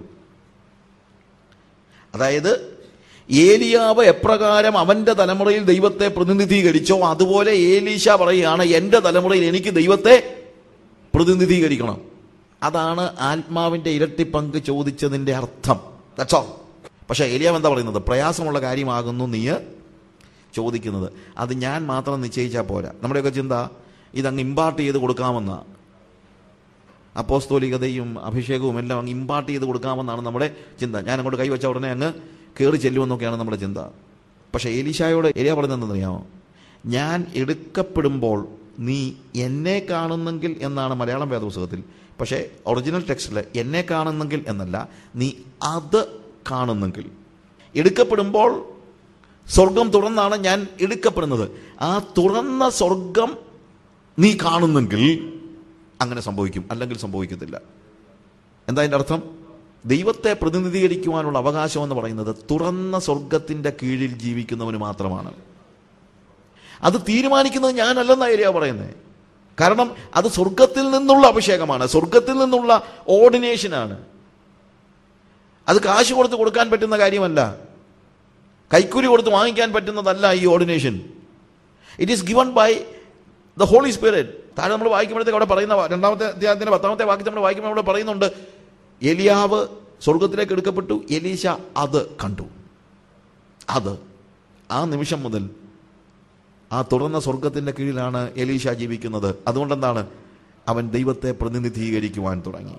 പ്രിയമുള്ളവരെ, ദൈവത്തെ പ്രതിനിധീകരിക്കുവാനുള്ള അവകാശം തുറന്ന സ്വർഗത്തിന്റെ കീഴിൽ ജീവിക്കുന്നവർക്കുള്ളതാണ്. അത് മനസ്സിലാക്കാതെ ഇസഹാക്ക് എന്ത് ചെയ്യാണ്? നീ എനിക്ക് ഇറച്ചി കൊണ്ടെത്താ, കറി വെച്ചതാ, ഞാൻ നിനക്കിത് തരാമെന്ന് പറയുന്നത് എന്തൊരു കഷ്ടമാണെന്ന് ആലോചിക്കുക. ചിലപ്പോൾ ഇങ്ങനെയൊക്കെ സംഭവിക്കാറുണ്ട്. ആത്മീയരായ ആളുകൾക്ക് തന്നെ ഇതുപോലെയുള്ള ചില ശരീരത്തിൻ്റെ ഇച്ഛകൾ, അത് വലിയൊരു ഇറച്ചി തിന്നുന്നത് വലിയ തെറ്റാണോ ശരിയാണോ? കള്ളു കുടിച്ചത് ഒന്നുമല്ല പറയുന്നത്, ഇറച്ചി തിന്നുക. അല്ലെങ്കിൽ പോൾ പറയുന്നൊരു കാര്യമുണ്ട്, സകലത്തിലും എനിക്ക് കർത്തവ്യമുണ്ട്, എങ്കിലും ഞാൻ ഒന്നിനും അധീനനാവുകയില്ല. തെറ്റല്ലാത്തത് ഒത്തിരി കാര്യങ്ങളുണ്ട്, തെറ്റല്ലാത്തതെല്ലാം ചെയ്യാനൊന്നും ദൈവം എന്നെ വിളിച്ചിട്ടില്ല. ഭക്ഷണം ആവശ്യമാണ്. നിങ്ങൾ ഇറച്ചിയോ മീനോ എന്തോന്ന് വെച്ചാൽ നിങ്ങളുടെ ടേസ്റ്റ് അനുസരിച്ച് നിങ്ങൾ കഴിച്ചോ, അതിനൊന്നും പ്രശ്നമില്ല. പക്ഷേ എൻസ്ലേവ്ഡ് ആകരുത്. ഒരു കാര്യത്തോടും നിങ്ങൾ എൻസ്ലേവ്ഡ് ആകരുത്. ഇസഹാക്കിന് പറ്റിയ പ്രശ്നം അതാണ്. അവൻ എൻസ്ലേവ്ഡ് ആയിപ്പോയി, ഭക്ഷണത്തോട് അവൻ എൻസ്ലേവ്ഡ് ആയിപ്പോയി. നിങ്ങൾ ടേസ്റ്റിയായിട്ട് ഭക്ഷണം കഴിക്കരുത് എന്നൊന്നും ഞാൻ പറയുന്നില്ല. ദൈവം ടേസ്റ്റോടെ ഭക്ഷണം കഴിക്കണമെന്ന് ആഗ്രഹിച്ചില്ലായിരുന്നെങ്കിൽ നമുക്ക് ടേസ്റ്റ് ബഡ്സ് ഒന്നും തരത്തില്ലായിരുന്നു. നിങ്ങൾ ടേസ്റ്റിയായിട്ട് തന്നെ ഭക്ഷണം കഴിച്ചു. പക്ഷേ ഭക്ഷണം കഴിക്കാൻ വേണ്ടി ആകരുത് നിങ്ങളുടെ മുഴുവൻ പരിശ്രമവും. എനിക്ക് ടേസ്റ്റായിട്ട് ഭക്ഷണം കഴിക്കുന്ന ഇഷ്ടമാണ്. ഞാൻ എൻ്റെ പോളിസി പറയാം. എൻ്റെ പോളിസി ഇതാണ്: eat what you like or like what you eat. നിങ്ങൾക്ക് ഇഷ്ടമുള്ളത് കഴിക്കുക, അത് കിട്ടിയില്ലെങ്കിൽ കഴിക്കുന്നത് ഇഷ്ടപ്പെടുക. അതായിരിക്കണം നമ്മുടെ പോളിസി. അല്ലാതെ എനിക്ക് ടേസ്റ്റി ആയിട്ടുള്ളതേ ഞാൻ കഴിക്കത്തുള്ളൂ, അങ്ങനെ ഉള്ളതേ കഴിക്കത്തുള്ളൂ എന്നൊക്കെ പറയുമ്പോൾ നമ്മൾ ഈ ടേസ്റ്റിന് എൻസ്ലേവ്ഡ് ആണ്. നിങ്ങൾ വസ്ത്രം ധരിക്കണം, മാനമര്യാദയ്ക്ക് നന്നായിട്ട് വസ്ത്രം ധരിച്ചോ, പക്ഷേ തുണിക്കട കാണുമ്പോഴത്തേക്ക് എൻസ്ലേവ്ഡ് ആയിട്ട് അങ്ങോട്ട് വലിച്ചോണ്ട് പോകരുത്. നിങ്ങൾ ഭക്ഷണത്തോട്, വസ്ത്രത്തോട്, ലക്ഷറിയോട് എൻസ്ലേവ്ഡ് ആയിട്ടുള്ള ആളുകൾ, എൻസ്ലേവ്ഡ്. അതാ ഇസഹാക്കിന് പറ്റിയ പാളിച്ച. ഇസഹാക്കിന്റെ ജീവിതത്തിലെ പാളിച്ചകൾ നമ്മൾ മനസ്സിലാക്കണമല്ലോ. അവൻ്റെ ജീവിതത്തിലെ പ്രശ്നം എന്തായിരുന്നു? He was enslaved to food. നമ്മൾ സദൃശവാക്യങ്ങൾ വായിക്കുന്നുണ്ട്, ഒരു കാര്യമുണ്ട്, നിനക്കത് കണിയാണെങ്കിൽ നിന്റെ തൊണ്ടയ്ക്ക് നീ ഒരു കത്തി വെച്ചോണമെന്ന്. തൊണ്ടയ്ക്ക് ഒരു കത്തി അത്യാവശ്യമുള്ള കാര്യമാണത്. അത് തൊണ്ടയ്ക്ക് മാത്രമല്ല, ചിലപ്പം വസ്ത്രത്തിൻ്റെ കാര്യത്തിലും വീടിൻ്റെ കാര്യത്തിലും ലക്ഷറിയുടെ കാര്യത്തിലും ഏത് കാര്യത്തിലും നമ്മൾ എൻസ്ലേവ്ഡ് ആണെങ്കിൽ, അതില്ലെങ്കിൽ എനിക്ക് പറ്റത്തില്ലെന്ന് നമുക്ക് തോന്നിയാൽ അത് ഉപേക്ഷിക്കാനായിട്ട് നമ്മളൊരു കത്തി വെച്ചോണം. അത് വാങ്ങിക്കാതെ എനിക്ക് പറ്റില്ല എന്ന് ആലോചിച്ച് കഴിഞ്ഞാൽ പിന്നെ നമ്മളതിനെ വാങ്ങിക്കാതിരിക്കാൻ പഠിക്കണം. എൻസ്ലേവ്ഡ് ആകരുത്. ഐസക്കിൻ്റെ ജീവിതത്തിൽ നിന്ന് നമ്മൾ പഠിച്ചതായ കാര്യം അതാണ്. പിന്നീട് നമ്മൾ വായിക്കുമ്പോഴത്തേക്ക് അതിൻ്റെ 5 മുതൽ 10 വരെയുള്ള വാക്യങ്ങൾ വായിക്കുമ്പോൾ യേശാവിനോട് ഇസഹാക്ക് സംസാരിക്കുന്ന കാര്യങ്ങളൊക്കെ റിബേക്ക ഒളിച്ചു നിന്ന് കേൾക്കുന്നുണ്ട്. എന്നിട്ട് നേരെ യാക്കോബിനോടൊന്ന് പറയണം, എടാ ഞാൻ കേട്ടു നിന്റെ അപ്പൻ യേശാവിനെ അനുഗ്രഹിക്കാൻ പോകുകയാണെന്ന്, അത് സംഭവിക്കരുത്. ഞാനൊരു കാര്യം ചെയ്യാം, നീ ഒരു ആട്ടിൻകുട്ടിയെ കൊണ്ടുപോകാം, ഞാനത് കൊന്ന് നന്നായിട്ട് കറി വെച്ച് തരാം, നീ അതുകൊണ്ട് ചെല്ല്, എന്നിട്ട് നീ യേശാവാണെന്ന് പറഞ്ഞ് അനുഗ്രഹം എടുത്തു വാങ്ങിച്ചു. കൊള്ളാം. യാക്കോബ് ഇങ്ങനെ ആയത് എങ്ങനെയാണെന്ന് നിങ്ങൾക്ക് മനസ്സിലായല്ലോ. എവിടുന്നായി വിത്ത് വീണിരിക്കുന്നതെന്നുള്ള മനസ്സിലായല്ലോ അല്ലേ? അമ്മ ഉപായം പറഞ്ഞു കൊടുക്കുകയാണ് അപ്പനെ കളിപ്പിക്കാൻ. 11-12 വാക്യങ്ങൾ വായിച്ചപ്പോഴത്തേക്ക് യാക്കോബ് പറയുന്നു, ഞാൻ ചെയ്യത്തില്ലെന്ന് പറയുന്നത് യാക്കോബ് വിശുദ്ധനായതുകൊണ്ടോ ഒന്നുമല്ല. എന്താ പറയുന്നത് അറിയാമോ? ഞാനത് ചെയ്ത് ഞാൻ ഏശാവല്ല യാക്കോബാണെന്ന് മനസ്സിലായാൽ അനുഗ്രഹത്തിന് പകരം ശാപം വരും. അതുകൊണ്ടാ പേടിച്ചാ ചെയ്യത്തില്ലെന്ന് പറഞ്ഞ, അല്ലാതെ എന്താ അവന് അപ്പനെ കളിപ്പിക്കരുതെന്നുള്ള ചിന്ത ഉണ്ടായിട്ടൊന്നുമല്ല. നമ്മളിൽ പലരും പലപ്പോഴും പാപം ചെയ്യാത്തത് ചെയ്യാൻ ആഗ്രഹമില്ലാഞ്ഞൊന്നുമല്ല, പിന്നെ കർത്താവൻ കാണും അത് അനുഗ്രഹത്തിന് പകരം ശാപമാക്കിയാലെന്നുള്ള പേടി കൊണ്ടാ, ഇല്ലേ? ദൈവത്തിലുള്ള സ്നേഹം കൊണ്ടൊന്നുമല്ല. അമ്മ എന്ത് പറയുന്നു? അമ്മ പറഞ്ഞു, നീ കൊണ്ടുപോയി ഏതാണെങ്കിലും, അനുഗ്രഹം കിട്ടിയാൽ നീ വാങ്ങിച്ചു, ശാപമാണ് കിട്ടുന്നെങ്കിൽ അതെനിക്കിരിക്കട്ടെ. എന്നാൽ ചെറുക്കൻ പറഞ്ഞത് എന്നാ ഞാൻ പോകാമെന്ന്. അവൻ്റെ സ്വന്തം അമ്മയോട് പോലും ഇത്രയേ ഉള്ളല്ലോ സ്നേഹം. അതായത് അനുഗ്രഹം കിട്ടുകയാണെങ്കിൽ നീ വാങ്ങിച്ചോ, ശാപമാണെങ്കിൽ ഞാൻ എടുത്തോളാം എന്ന് അമ്മ പറഞ്ഞപ്പോൾ ഉടനെ അവൻ പറയാ എന്നാ ഞാൻ പോകോളാം. ഈ പിള്ളേർക്കൊക്കെ ഇത്രയേ ഉള്ളൂ, അല്ല ഇതിൽ കൂടുതലൊന്നും നിങ്ങൾക്ക് പ്രതീക്ഷിക്കാനായിട്ട് പറ്റത്തില്ല. ഇനി 14 മുതൽ 29 വരെയുള്ള വാക്യങ്ങൾ വായിക്കുമ്പോഴാണ് നമ്മൾ അവൻ എങ്ങനെയാണ് അപ്പനെ കളിപ്പിക്കുന്നത് എന്ന് കാണുന്നത്. ചേട്ടൻ്റെ അനുഗ്രഹം തട്ടിയെടുക്കാൻ ചേട്ടൻ്റെ വസ്ത്രം തന്നെ അവൻ എടുക്കുകയാണ്. 18ാമത്തെ വാക്യത്തിൽ അവൻ കറിയുമായിട്ട് ചെല്ലുകയാണ്. അപ്പാ എന്ന് വിളിച്ചതിന് നീ ആർ മകനെ എന്ന് അവൻ ചോദിച്ചു. അപ്പോൾ അവൻ എന്താ പറയുന്നത് അറിയാമോ? 19ാമത്തെ വാക്യത്തിൽ, ഞാൻ നിന്റെ ആദ്യജാതൻ. തെറ്റാണോ പറഞ്ഞേ? ശരിക്കും പറഞ്ഞാൽ തെറ്റല്ല. കാര്യം ജ്യേഷ്ഠാവകാശം ഇപ്പം ആരുടെ കിടക്കുക? യാക്കോബിന്റെ കയ്യിൽ കിടക്കുക. അത് തെറ്റല്ല. പക്ഷെ അതിന്റെ കൂട്ടത്തിൽ ചെറിയ ശബ്ദത്തിൽ എന്ത് പറയുന്നു? ഞാൻ നിന്റെ ആദ്യജാതൻ ഏശാവ്. ഞാൻ ഇന്ന് രാവിലെ പറഞ്ഞ കാര്യമുണ്ട്, അസത്യത്തെക്കാൾ ആപൽക്കരമാണ് അർത്ഥസത്യങ്ങൾ. നമ്മൾ ഇന്ന് പലപ്പോഴും അസത്യം പറയുന്നതിനൊരു ചെറിയ മടിയുണ്ടെങ്കിൽ നമ്മൾ എന്ത് ചെയ്യും? അർത്ഥസത്യങ്ങൾ പറയുന്നു.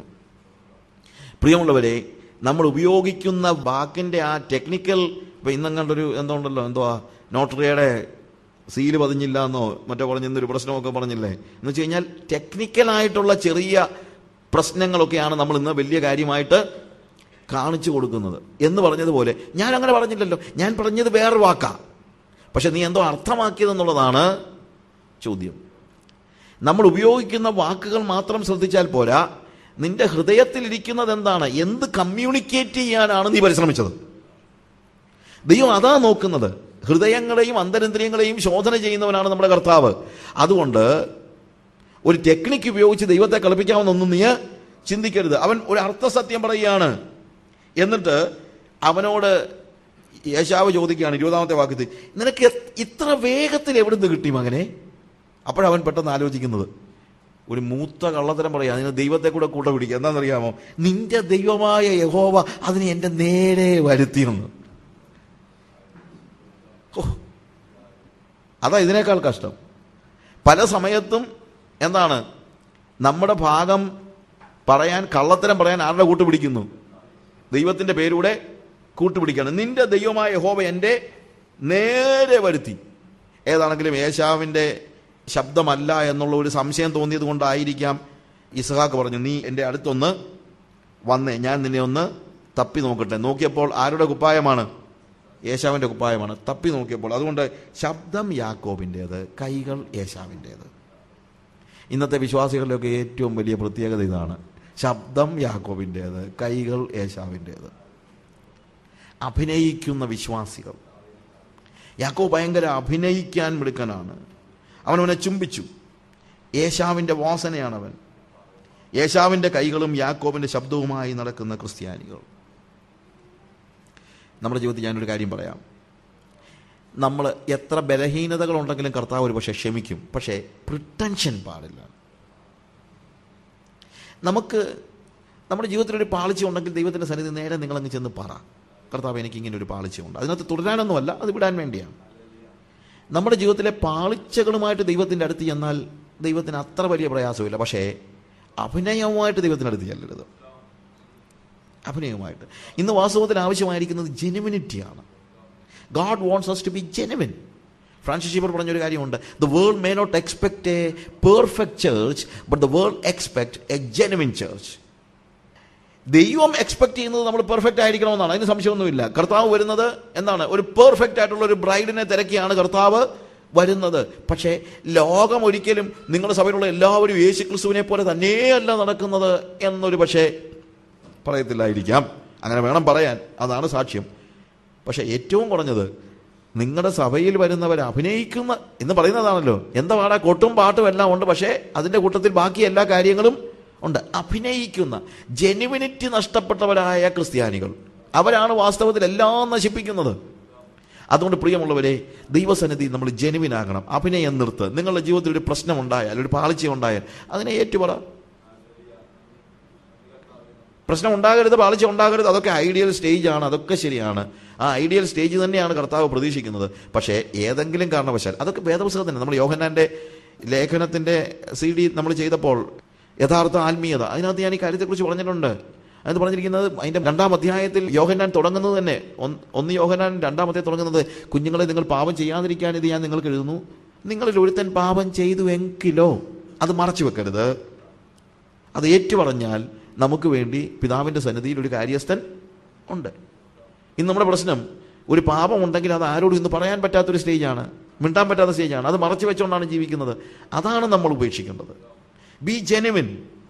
അങ്ങനെ അബ്രഹാമിൻ്റെ അനുഗ്രഹം ഇസഹാക്കിലൂടെ ഇപ്പോൾ 27 മുതൽ 29 വരെയുള്ള വാക്യങ്ങൾ വായിക്കുമ്പോൾ അനുഗ്രഹം ആരിൽ ചെന്ന് ചേർന്നിരിക്കുന്നു? യാക്കോബിൽ ചെന്ന് ചേർന്നിരിക്കുന്നു. യാക്കോബിൽ ചെന്ന് ചേർന്ന് കഴിഞ്ഞപ്പോൾ 30-ാമത്തെ വാക്യത്തിൽ യാക്കോബ് അങ്ങോട്ട് പോയി കഴിഞ്ഞപ്പോൾ ഏശാവെത്തി. പിന്നെ നടക്കുന്ന രംഗങ്ങളൊക്കെ വളരെ നാടകീയമായ രംഗങ്ങളാണ്. 31-ാം വാക്യത്തിൽ, അപ്പാ എഴുന്നേറ്റ് എൻ്റെ വേട്ടയിറച്ചി നിന്നെ അനുഗ്രഹിക്കുക എന്ന് ഏശാവ് പറഞ്ഞപ്പോൾ, വേഴ്സ് 32, നീ ആർ മകനെ? എന്നെ പറഞ്ഞു, ഞാൻ നിന്റെ ആദ്യജാതൻ, ഞാൻ ഏശാവ്. 33-ാമത്തെ വാക്യത്തിൽ, അപ്പോൾ ഇസഹാക്ക് അത്യന്തം ഭ്രമിച്ച് നടുങ്ങി. ഏശാവോ? അയ്യോ, എന്തു പറ്റി? ഞാൻ നിന്റെ അനിയനെ അനുഗ്രഹിച്ചു പോയല്ലോ. എന്താ ഇത്ര നടുങ്ങാൻ? ഇവനെ കൂടെ അനുഗ്രഹിച്ചാൽ പോരെ? പറ്റത്തില്ല. അതാണ് ഈ അനുഗ്രഹത്തിന്റെ പ്രത്യേകത. കാര്യം പവർ ഓഫ് അറ്റോണി കൈമാറ്റം ചെയ്യുകയാണ് അനുഗ്രഹം എന്ന് പറയുമ്പോൾ. അതായത് ദൈവത്തെ പ്രതിനിധീകരിക്കുവാനുള്ള അവകാശം കൈമാറ്റം ചെയ്യുകയാണ്. മൂത്തവൻ ഇളയവനെ സേവിക്കുമെന്നുള്ളത് ദൈവത്തിന്റെ വാഗ്ദത്തമായിരുന്നു. നിങ്ങൾ തിരിച്ചറിയണം. നേരത്തെ തന്നെ, even before the children were born, it was God's promise. ദൈവത്തിന്റെ വാഗ്ദത്തമായിരുന്നു മൂത്തവൻ ഇളയവനെ സേവിക്കുമെന്നുള്ളത്. അതെന്തുകൊണ്ടാണ്? ദൈവത്തിന് ഏശാവ് ആരാകുമെന്നും യാക്കോബ് ആരാകുമെന്നും ഒക്കെ അറിയാവുന്നത് കൊണ്ടാണ് അങ്ങനെ ചെയ്തത്. അല്ലാതെ ദൈവം ഒരു അവന് ഒരാളെ തഴഞ്ഞതൊന്നുമല്ല. ഏശാവ് ഇതിനെ സീരിയസ് ആയിട്ട് എടുക്കത്തില്ല എന്നറിയാവുന്നത് കൊണ്ട് ദൈവം അവനെ തൻ്റെ പവർ ഓഫ് അറ്റോണി കൊടുക്കാൻ ആഗ്രഹിച്ചിരുന്നില്ല. ആ കാര്യം ഉണ്ടായിരുന്നപ്പോഴും, അതായത് ഇക്കാര്യം ആർക്കും അറിയാം, ഇസഹാക്കിനും അറിയാം, അറിയാമായിട്ടും അവൻ മൂത്തവനെ തന്നെ അനുഗ്രഹിക്കാൻ തയ്യാറായത് പാരമ്പര്യം അതല്ലല്ലോ എന്ന് വെച്ചായിരിക്കാം. കാര്യം പാരമ്പര്യം അനുസരിച്ച് ആൾക്ക് മാത്രമേ കൊടുക്കാവൂ, മൂത്ത ആൾക്ക് മാത്രമേ കൊടുക്കാവൂ എന്നുള്ളതാണ്. എന്നാൽ തൻ്റെ അനുഗ്രഹത്തിൻ്റെ ഭാഗത്ത് ഏശാവിന് പകരം യാക്കോബ് എന്ന അനുഗ്രഹം വാങ്ങിച്ച ആ സന്ദർഭത്തിൽ ഇപ്പോൾ അവൻ ദൈവത്തിൻ്റെ ഇടപെടലാണ് ഇത് എന്നുള്ളത് മനസ്സിലാക്കി. ഇതിനകത്ത് യാക്കോബിൻ്റെ പാളിച്ചയൊക്കെ ഉണ്ടില്ലെന്ന് ഞാൻ പറയുന്നില്ല, പക്ഷേ ആ പാളിച്ചകളിലും ദൈവത്തിൻ്റെ ഒരു ഇടപെടലുണ്ടെന്നുള്ളത് ഇസഹാക്ക് മനസ്സിലാക്കി. അത് മനസ്സിലാക്കി കഴിഞ്ഞപ്പോൾ, അതായത് ദൈവഹിതത്തിന് വിരുദ്ധമായിട്ട് താൻ ആഗ്രഹിച്ചത് ഏശാവിനെ ആദ്യജാതനാക്കാനാണെങ്കിലും ദൈവം ഇടപെട്ട് കാര്യങ്ങൾ തിരിച്ചു മറിച്ചു വെച്ചത് അറിഞ്ഞു കഴിഞ്ഞപ്പോൾ അവൻ ദൈവഭയത്തിൽ ഭ്രമിച്ച് നടുങ്ങി. ഞാൻ ചെയ്തത് ദൈവഹിതത്തിന് വിരുദ്ധമാണല്ലോ എന്നവൻ അറിയുകയാണ്. ദൈവഹിതം അതാണെങ്കിൽ ഇനി അത് മാറ്റാൻ തനിക്ക് ആഗ്രഹമില്ലെന്നാണ് പറയുന്നത്. പിന്നീട് നിങ്ങൾ ആലോചിച്ച് നോക്കണം, 33-ാമത്തെ വാക്യത്തിൽ നമ്മൾ വായിക്കുന്നത്, ഞാൻ അവനെ അനുഗ്രഹിച്ചു, അവൻ അനുഗ്രഹിക്കപ്പെട്ടവനും ആകും, ഇനി മാറ്റമില്ല. ദൈവത്തിൻ്റെ ഇടപെടൽ തിരിച്ചറിഞ്ഞപ്പോൾ ഇസഹാക്ക് എന്ത് ചെയ്തു? ദൈവത്തിൻ്റെ കൂടെ നിൽക്കാൻ തീരുമാനിച്ചു. അവൻ്റെ പാരമ്പര്യം അവൻ വിടാൻ തയ്യാറായി, അവൻ്റെ ചിന്തകൾ വിടാൻ തയ്യാറായി, അവൻ്റെ സ്വപ്നങ്ങൾ വിടാൻ തയ്യാറായി, അവൻ്റെ ഇഷ്ടങ്ങൾ വിടാൻ തയ്യാറായി. ഇത് നമ്മുടെ ജീവിതത്തിലൊരു പാഠമാണ്. നമ്മുടെ ജീവിതത്തിൽ ഒരു പാളിച്ച പറ്റിയാലും ദൈവത്തിൻ്റെ ഹിതം എന്താണെന്ന് തിരിച്ചറിഞ്ഞു കഴിഞ്ഞാൽ പിന്നീട് നമ്മുടെ പാരമ്പര്യം എന്താണെന്ന് നോക്കരുത്. ദൈവത്തിൻ്റെ ഹിതം എന്താണെന്ന് തിരിച്ചറിഞ്ഞാൽ പിന്നീട് നമ്മുടെ ഇഷ്ടങ്ങൾ എന്താണെന്നുള്ളത് നോക്കരുത്. ദൈവഹിതത്തോടുകൂടെ ഉറച്ചു നിൽക്കണം. ഇസഹാക്ക് പറയുകയാണ്, ഞാൻ അവനെ അനുഗ്രഹിച്ചു, അവൻ അനുഗ്രഹിക്കപ്പെട്ടവനുമാകും. മോനെ ഏശാവേ, നിന്നോട് എനിക്ക് സ്നേഹമുണ്ട്, നീയാണ് മൂത്ത മകൻ, അതൊക്കെ ശരിയാണ്. പക്ഷേ ദൈവഹിതം ഇതായിരുന്നു, ഞാനതിപ്പോൾ തിരിച്ചറിയുന്നു, അവൻ അനുഗ്രഹിക്കപ്പെട്ടവനാകും. 35-ാമത്തെ വാക്യത്തിൽ നിന്റെ സഹോദരൻ ഉപായം പ്രവർത്തിച്ചു, എന്നാൽ അനുഗ്രഹം ഇപ്പോൾ അവൻ്റെ കയ്യിലാണ്. എബ്രായലേഖനം 11-ാം അധ്യായത്തിൻ്റെ 20-ാം വാക്യത്തിൽ നമ്മൾ ഇസഹാക്കിനെ കുറിച്ച് വായിക്കുമ്പോൾ വിശ്വാസത്തിൻ്റെ പ്രവൃത്തിയായി ഇസഹാക്ക് ചെയ്തിരിക്കുന്ന ഒരു കാര്യം പറഞ്ഞിട്ടുണ്ട്. വിശ്വാസത്താൽ ഇസഹാക്ക് യാക്കോബിനെയും ഏശാവിൻ്റെയും ഭാവികാലം സംബന്ധിച്ച് അനുഗ്രഹിച്ചു. വിശ്വാസത്താൽ, അതായത് പാരമ്പര്യമനുസരിച്ച് ആർക്ക് കിട്ടേണ്ടതാണിത്? ഏശാവിന് കിട്ടേണ്ടതാണ്. കാഴ്ചയുടെ ലോകത്ത് എന്താ സംഭവിക്കേണ്ടത്? ഏശാവാണ് ഈ അനുഗ്രഹം പ്രാപിക്കേണ്ടത്. പക്ഷേ കാഴ്ചയുടെ ലോകത്തിനപ്പുറത്ത് വിശ്വാസത്തിൻ്റെ, ദൈവികതയുടെ, ആത്മീയതയുടെ ലോകത്ത് ദൈവം എന്ത് കാണുന്നോ അത് കാണുന്നതാണ് ശരിക്കും വിശ്വാസത്താലുള്ള കാഴ്ച എന്ന് പറയുന്നത്. ദൈവം എന്ത് കാണുന്നോ ആ കാഴ്ച അനുസരിച്ച് ജീവിക്കാൻ, അതാണ് വിശ്വാസത്താൽ ഇസഹാക്ക് യാക്കോബിനെയും ഏശാവിനെയും ഭാവികാലം സംബന്ധിച്ച് അനുഗ്രഹിച്ചു എന്ന് പറയുന്നത്. മാനുഷികമായി ആഗ്രഹിച്ച് നടന്നില്ല, എന്നാൽ വിശ്വാസത്താൽ ദൈവഹിതം പറഞ്ഞപ്പോൾ അവൻ്റെ ആഗ്രഹത്തിന് പിന്നെ അവൻ പരിശ്രമിക്കുന്നില്ല. നമ്മുടെ ജീവിതത്തിൽ നമുക്ക് ആഗ്രഹമുള്ള കാര്യങ്ങളൊക്കെ എല്ലാം കെട്ടിപ്പൊക്കിക്കൊണ്ട് വന്നു. ചിലപ്പോൾ നമ്മുടെ ഒരു വലിയൊരു പ്രശ്നമുണ്ട്, കർത്താവേ ഇത്രയുമൊക്കെ ഞാൻ ചെയ്തല്ലോ, ഇത്രയുമൊക്കെ ചെയ്തു കഴിഞ്ഞിട്ട് ഇനി എങ്ങനെയാ നീ ഇത് നിന്റെ ഹിതമല്ലെന്നൊക്കെ പറഞ്ഞു കഴിഞ്ഞാൽ പിന്നെ നിനക്ക് നേരത്തെ പറയാൻ വയ്യായിരുന്നു നമ്മൾ ചിലപ്പോൾ ചോദിക്കും, ഇല്ലേ? നമ്മളെല്ലാം കെട്ടിപ്പൊക്കി വന്ന് ഏറ്റവും ഒടുവിലാണ് ദൈവം പറയുന്നത് ഇതല്ല എൻ്റെ ഹിതമെന്ന്. അങ്ങനെ പറഞ്ഞാൽ നമ്മൾ എന്താ പറയും? ഇത്രയും ആയല്ല കർത്താവ്, ഇനി നിന്റെ ഹിതമൊന്ന് മാറ്റണമെന്നാണ് നമ്മൾ പറയുന്നത്. പക്ഷേ if you live by faith, നീ പറയുന്നത് ശരി, എത്ര കെട്ടിപ്പൊക്കി കൊണ്ടുവന്നു കഴിഞ്ഞാലും, എത്ര പ്ലാൻ ചെയ്താലും, എത്ര സ്ട്രാറ്റജി ഉണ്ടാക്കിയെടുത്താലും, എത്ര പേര് ഇതിനകത്ത് ഇൻവോൾവ് ചെയ്താലും, എന്തെല്ലാം കാര്യങ്ങൾ ചെയ്താലും, ദൈവഹിതത്തിന് വിരുദ്ധമായി നമ്മുടെ ഇഷ്ടത്തിന് ചെയ്ത കാര്യം അത് ദൈവഹിതമല്ലെന്ന് തിരിച്ചറിഞ്ഞാൽ അന്നേരം ഉപേക്ഷിച്ചോണം. ഇസഹാക്കിൽ നിന്ന് നമ്മൾ പഠിക്കേണ്ട പാഠം അതാണ്. മാനുഷികമായി ആഗ്രഹിച്ച് നടന്നില്ല, എന്നാൽ വിശ്വാസത്താൽ ദൈവഹിതം അറിഞ്ഞു കഴിഞ്ഞപ്പോൾ അവൻ ആഗ്രഹം മാറ്റിയില്ല. 34-ാം വാക്യത്തിൽ ഏശാവ് കരഞ്ഞു പറയുകയാണ്, അപ്പ എന്നെയും കൂടെ അനുഗ്രഹിക്കണമേ. ഇസഹാക്ക് പറഞ്ഞു, ഐ എം സോറി, അത് പറ്റത്തില്ല, ദൈവഹിതം അതല്ല. അപ്പ നിനക്ക് ഒരു അനുഗ്രഹം മാത്രമേ ഉള്ളൂ. 38-ാമത്തെ വാക്യത്തിൽ ചോദിക്കുകയാണ്. യെസ്, പവർ ഓഫ് അറ്റോണി 10 പേർക്ക് എഴുതി കൊടുക്കാൻ പറ്റത്തില്ല. പവർ ഓഫ് അറ്റോണി 10 പേർക്ക് എഴുതി കൊടുക്കാൻ പറ്റത്തില്ല. അനുഗ്രഹം ചില്ലറക്കാര്യമല്ല പ്രിയമുള്ളവരെ, ദൈവത്തെ പ്രതിനിധീകരിക്കുവാനുള്ള അവകാശം. അവൻ പൊട്ടിക്കരഞ്ഞു എന്നുള്ളതാണ്. എബ്രായലേഖനം 12-ാം അധ്യായത്തിന്റെ 17-ാം വാക്യത്തിൽ പിന്നത്തേതിൽ കണ്ണുനീരോടെ അപേക്ഷിച്ചു, മാനസാന്തരത്തിന് ഇട കണ്ടില്ല. ഓർത്തോണം, തീരുമാനമെടുക്കുന്നതിന് മുമ്പ് ചുവന്ന പായസവും കൊണ്ട് പിശാച് നിന്റെ മുമ്പിൽ വന്ന് നിൽക്കുമ്പോൾ അതിനകത്ത് ചാടി ഇറങ്ങിയിട്ട് കുളിച്ച് കയറിയിട്ട് പിന്നെ അത് ശരിയാക്കാമെന്ന് ചിന്തിക്കരുത്. നമ്മുടെയൊക്കെ ചിന്ത, അത് പിന്നെ അങ്ങ് ശരിയാക്കാമെന്ന. പലപ്പോഴും പാപത്തിൽ ആളുകൾ വീഴുന്നത് ഇനി തിരിച്ചു വരണ്ടെന്ന് വെച്ചല്ല, ആണോ? എല്ലാവരുടെയും ചിന്ത എന്നറിയാം, ഇപ്പോഴതങ്ങ് നടക്കട്ടെ, പിന്നെ നമുക്ക് തിരിച്ചു വരാമെന്നുള്ള പ്രതീക്ഷയിലാണ്. അതൊരു വലിയ വഞ്ചനയാണ്. 95% ആളുകളും പാപത്തിൽ വീഴുന്നത് തിരിച്ചു വരണമെന്നുള്ള ആഗ്രഹത്തോടെയാണ്, ഇനി അത് ചെയ്യത്തില്ലെന്നുള്ള തീരുമാനത്തോടെയുമാണ്. പക്ഷേ ചിലപ്പോൾ നിങ്ങൾക്ക് മടങ്ങി വരാനുള്ള അവസരം ലഭിച്ചില്ലെന്ന് വരാം. ഭയപ്പെടേണ്ട, വിറയ്ക്കേണ്ട ഒരു സന്ദർഭമാണിത്. അവൻ പിന്നത്തേതിൽ കണ്ണുനീരോടെ അപേക്ഷിച്ചു, മാനസാന്തരത്തിന് ഇട കണ്ടില്ല. ഇറിലീജിയസ് ആകുന്ന എൻ്റെ പ്രിയമുള്ളവരെ, നിത്യതയുടെ ദർശനം നഷ്ടപ്പെടുത്തിക്കൊണ്ട് ജീവിക്കുന്ന എൻ്റെ പ്രിയമുള്ളവരെ, ഭൗതിക മോഹങ്ങളിൽ മുങ്ങി കുറച്ചുകൂടെ കഴിഞ്ഞിട്ട്, കുറച്ചുകൂടെ സമ്പാദിച്ചിട്ട്, കുറച്ചുകൂടെ ചെയ്തിട്ട് പിന്നിതൊക്കെ മാറ്റിയെടുക്കാമെന്ന് ചിന്തിച്ച് കുറച്ച് കഴിഞ്ഞിട്ട് എന്ന് പറയുന്ന ആളുകളോട് ഞാൻ പറയട്ടെ, പിന്നീട് മാനസാന്തരത്തിന് ഇട കണ്ടെത്താത്ത നിലയിലേക്ക് നിങ്ങൾ വീണു പോകാതിരിക്കേണ്ടതിന് ഇപ്പോൾ തന്നെ നിങ്ങളുടെ മുമ്പിൽ വരുന്ന പ്രലോഭനങ്ങളെ ചവിട്ടി മെതിച്ച്, ഇല്ല ഞാൻ നിത്യതയുടെ ദർശനത്തിൽ ജീവിക്കുമെന്ന് നമ്മൾ തീരുമാനമെടുക്കേണ്ടിയിരിക്കുന്നു. വളരെ ശ്രദ്ധിക്കേണ്ട കാര്യം. 28-ാമത്തെ അധ്യായത്തിന് 41-ാം വാക്യത്തിൽ വായിക്കുമ്പോൾ അവൻ പറയാണ്, ഓക്കെ, അവൻ എന്നെ കളിപ്പിച്ചു, എന്നാൽ അപ്പനെ കുറിച്ച് ദുഃഖിക്കുന്ന കാലം വരും, അപ്പോൾ കാണിക്കാമെന്ന്. എന്താ സംഭവിക്കുന്നത്? അവൻ മാനസാന്തരപ്പെടുന്നതിന് പകരം ഹൃദയത്തെ എന്ത് ചെയ്യുകയാണ്? കഠിനമാക്കുകയാണ്. പലപ്പോഴും ദൈവം ഇടപെട്ട് കഴിഞ്ഞാലും ആളുകൾക്ക് പറ്റുന്നൊരു വലിയ പ്രശ്നം ഇതാണ്, എന്നാൽ പിന്നെ ഞാൻ കാണിച്ചു കൊടുക്കാം, ഏതാണെങ്കിലും അത് നടന്നില്ല, എന്നാൽ പിന്നെ ഞാൻ കാണിച്ചു കൊടുക്കാം. പ്രതികാര ചിന്ത മനസ്സിലേക്ക് കൊണ്ടുവരുന്ന പിശാചിന്റെ തന്ത്രം. അപ്പനെക്കുറിച്ച് ദുഃഖിക്കുന്ന കാലം വരും. 42 മുതലുള്ള വാക്യങ്ങൾ വായിക്കുമ്പോൾ റിബേക്ക യാക്കോബിനെ വിളിച്ചിട്ട് പറയുകയാണ്, എനിക്ക് രണ്ടുപേരും കൂടെ ഒരേ ദിവസം തന്നെ നഷ്ടപ്പെടേണ്ട കാര്യമില്ല, അതുകൊണ്ട് നീ ഇവിടുന്ന് ഓടി രക്ഷപ്പെട്ടുകൊള്ളുക, അല്ലെങ്കിൽ അവൻ നിന്നെ കൊല്ലും എന്ന് പറയുകയാണ്. രണ്ടുപേരും കൂടെ ഒരുമിച്ച് നഷ്ടപ്പെടേണ്ട കാര്യമില്ല എന്ന് പറയുന്നതിൻ്റെ അർത്ഥം എന്നാണ്? ഇപ്പോൾ ഓൾറെഡി ആര് നഷ്ടപ്പെട്ടു? ഏശാവ് നഷ്ടപ്പെട്ടു. കാര്യം ഇപ്പോൾ തന്നെ അവൻ എന്നാണ് അവിടെ പറയുന്നതനുസരിച്ച് അവന് അവരോട് ആലോചന ചോദിക്കാതെ ജാതികളിൽ നിന്ന് വിവാഹം ചെയ്യുകയും അങ്ങനെ ഇൻഫാക്റ്റ് ഒരു ഡ്രോപ്പ് ഔട്ടായിട്ട് ഭവനത്തിൽ കയറാതെ വീടുമായിട്ടുള്ള ബന്ധങ്ങൾ നഷ്ടപ്പെടുത്തിക്കൊണ്ട് ജീവിക്കുന്ന ഒരു കാര്യമാണ് നമ്മൾ കാണുന്നത്.